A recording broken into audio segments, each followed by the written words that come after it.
हाँ, तो आज एकादशी है। तो एकादशी का महत्व हम सबको पता है कि हम ज्यादा से ज्यादा उस दिन भगवान की माला करते हैं और ज्यादा से ज्यादा समय हम भगवान की कथा में लगे रहते हैं, क्योंकि आज का दिन है वह विशेष होता है जो 15 दिन में एक बार आता है, एकादशी। तो उस दिन हम उपवास रखते हैं और हम भगवान की सेवा, भगवान की कथा, भगवान का नाम जप, इसमें हम ज्यादा से ज्यादा समय बिताते हैं। ये एकादशी का महत्व होता है। तो इसलिए हम हर एकादशी 32 माला करने का प्रयास करते हैं और अतिरिक्त दिन में हम केवल 16 माला करते हैं। ठीक है, तो अभी हम आगे बढ़ते हैं चैतन्य शिष्टाष्टकम के श्लोकों से, जिससे हमने कल उदाहरण दिया था कि जिस तरह से किसी व्यक्ति को घाव हो जाता है तो घाव को सही करने के लिए उसमें से गंदगी को निकालना बहुत आवश्यक होता है। तो इसके ऊपर हमने कल बहुत चर्चा किया था डिटेल में कि क्यों उतना जरूरी होता है, ये घाव क्या होता है, ये पस क्या होती है, ये दुखने का कारण क्या होता है और दबाता कौन है। तो ये सारी चीजें मैं आज बताता हूँ थोड़ा सा कि ये जो पस होता है ये अहंकार होता है, बराबर है, और ये जो फोड़ा है वो अनर्थ है।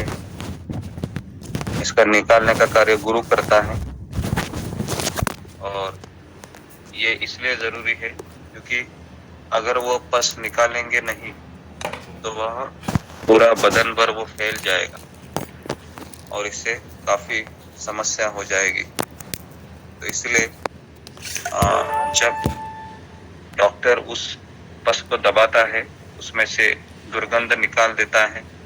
वो दुर्गंध निकालना मतलब अनर्थ निकालना, तो अनर्थ इतना आसानी से निकलते नहीं है। इसलिए जब तक व्यक्ति शरणागत नहीं होता है ना, मतलब बेसिकली वो जब तक तैयार नहीं होता है कि वो कहता नहीं है कि जो भी हो मुझे जल्दी से जल्दी अनर्थ को निकालना है, तो आप मेरी सहायता कीजिए और जो भी आपको कठोर वचन कहने हैं आप कहिए, मैं उसको सहन करूंगा, सहन करूंगी।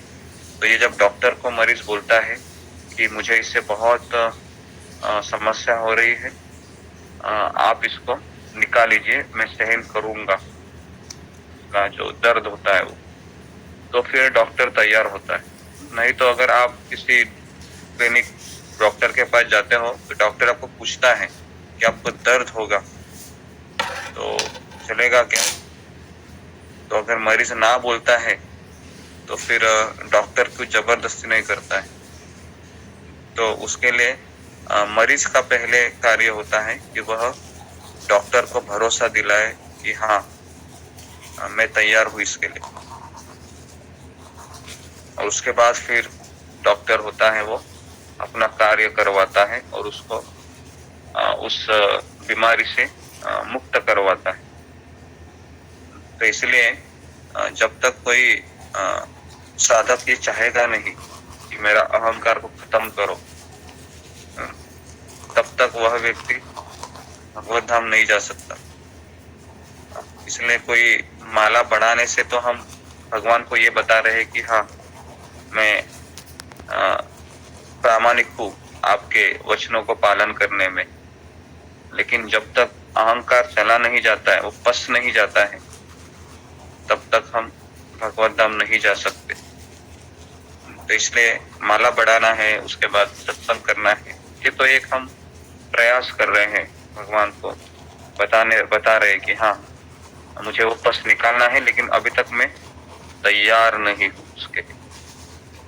तो इसके लिए भगवान क्या करते हैं, बीच बीच में ये सैंपल देते रहते हैं हमारा पस निकालने के लिए, लेकिन हम डर जाते हैं, कहते हैं नहीं नहीं नहीं, मुझे बहुत आवश्यक, मैं इस दर्द को मैं झेल नहीं सकता हूँ, और मैं उसके लिए तैयार नहीं हूँ, तो फिर भगवान भी छोड़ देते उसको, ठीक है, इसको जाने दो, ये जब तैयार होगा तो देख लेंगे। तो उस तैयारी में फिर अनेक जन्म निकल सकते हैं, अनेक जन्म निकल सकते हैं, बहुत डर होता है। तो इसके लिए मैंने वो रसगुल्ला का जो उदाहरण दिया था, रसगुल्ला बनाने का, तो वो वही चीज है। पस निकालना मतलब वो वही चीज है, उसको संघर्ष करना पड़ता है, उसको दुखता है, लेकिन अगर वो अपने जीवन के लक्ष्य पर केंद्रित होता है तो फिर क्या होगा, वो धीरे धीरे पस निकल जाएगा, है ना। तो एक बात हमेशा ध्यान में रखिए, भगवत धाम जाना है तो हमें जब तक हम अहंकार को खत्म नहीं करेंगे तब तक जाना कठिन है। और अहंकार को खत्म करने का कार्य ये गुरु के द्वारा होता है। और ये श्रील प्रभुपाद लीलामृत हम पढ़ेंगे तब हम देखेंगे कि प्रभुपाद कैसे पस निकालते थे। तो प्रभुपाद जी अपने शिष्यों को डांटते भी थे भयंकर तरीके से, लेकिन शिष्य भी उतने ही समर्पित थे उनके प्रति। तो ये जो कॉम्बिनेशन है ये तभी हो पाता है जब उसके लिए वो शिष्य तैयार होता है, साधक, कि हाँ मुझे ये पस को निकालना है बेसिकली। तो ये जो चौथा चीज है, जो तीसरा श्लोक है, ऋणादपि सुनीचेन तरोरपि सहिष्णुना अमानेन मानदेन कीर्तनीय सदा हरि। तो ये वही श्लोक है, ये एक्चुअली पस निकालने वाला श्लोक है। और इसके लिए वो इतना आसान नहीं है। जब तक ये नहीं होता है तब तक हम कीर्तनीय सदा हरि नहीं कर सकते। अभी तो हम माला भी अगर खींचेंगे 32 माला 64 माला 60, तो वो एक्चुअली हम खींच रहे हैं, कोई हमको उसमें आनंद नहीं आ रहा है। कभी कभी हमारा मुंह भी दुख जाता है, कभी कभी हमारा मन भी ये ड्राई हो जाता है, चलो अभी हो गया करके, है ना।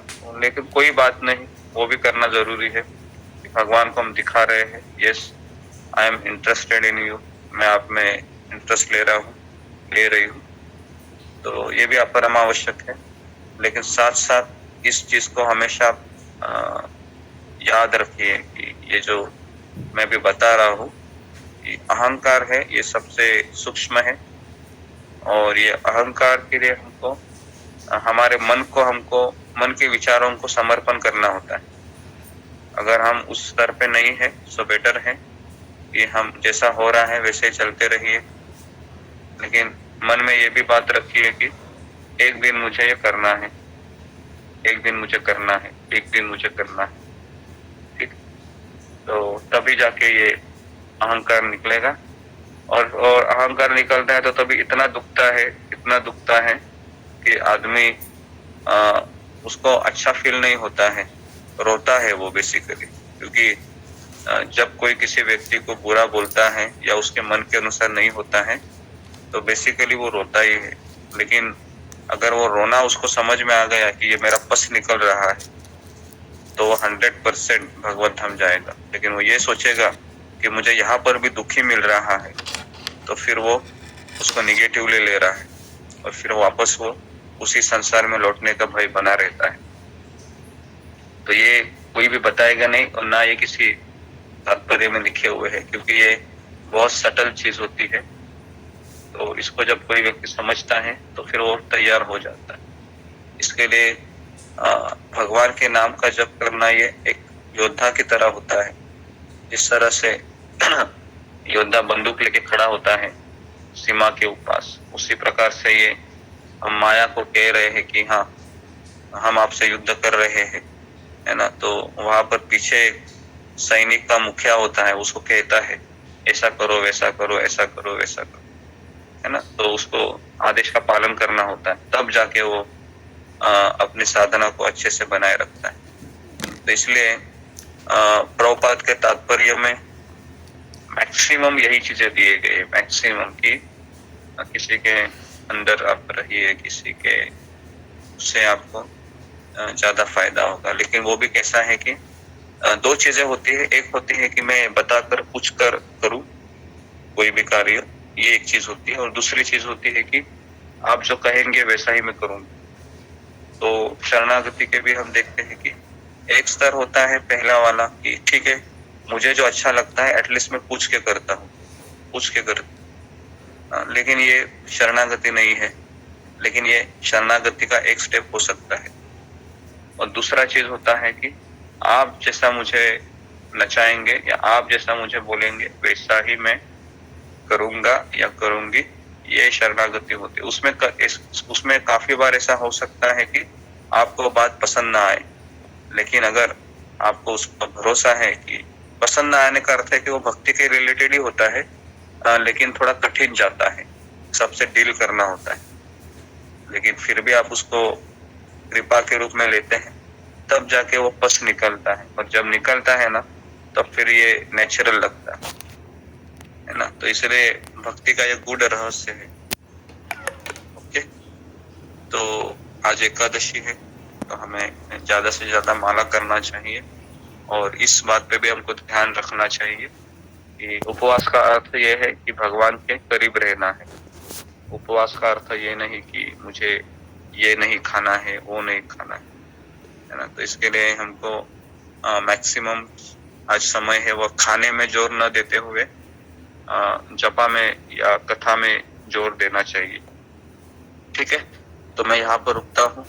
बहुत बहुत धन्यवाद आप सबका। हरे कृष्णा। हरे कृष्णा।